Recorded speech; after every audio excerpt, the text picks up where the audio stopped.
If you like cosmic horror, I have 3 comic book recommendations for you, and they're all drawn by Christian Ward, whose art style is ethereal and perfect for cosmic horror.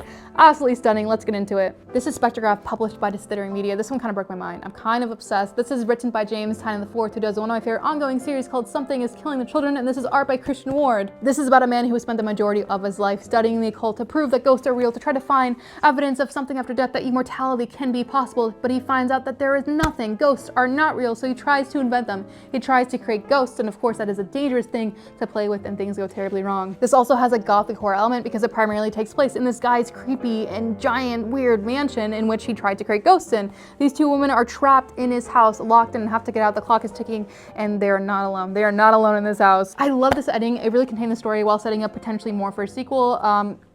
I obsessed. This is Batman City of Madness, written and drawn by Christian Ward. This is a spiritual successor to Batman Arkham Asylum, the 1989 classic, but you don't need to read it to enjoy it, but it is a love letter, and there are a lot of references and Easter eggs, so it's a lot of fun.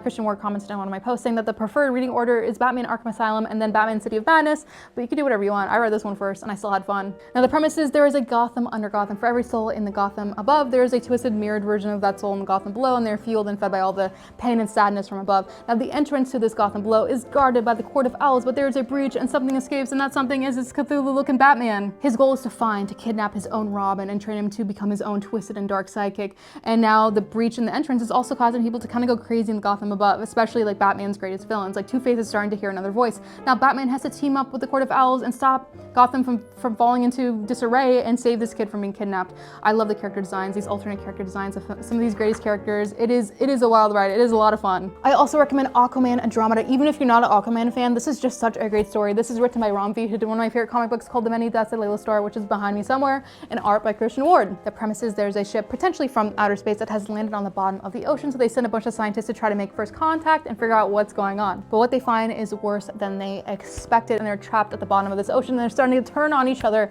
Now can Aquaman save the day? This goes into a little bit of Aquaman's origin story and the origin story of these people trapped on this like submarine. It's a really great, dark, self-contained story. Even if you don't like Aquaman, you will really enjoy it. It was so fantastically done, really well crafted. I don't even know if I did a great job explaining it, but I really do recommend it. I think it's safe to say that Christian Ward is like the king of cosmic horror. These 3 titles are fantastic. His art style is just ethereal. It's so fantastic. Thank you for watching. If you want to read these comics, find a local comic book shop near you, and since they have like spines like this, you could also find them at bookstores. You can also request them at your local library, and also connect your library card to apps like Libby and like Hoopla, you can read digitally online as well. Also the DC app, DC Universe Infinite, huge fan of that. You can read a lot of great stuff on there as well.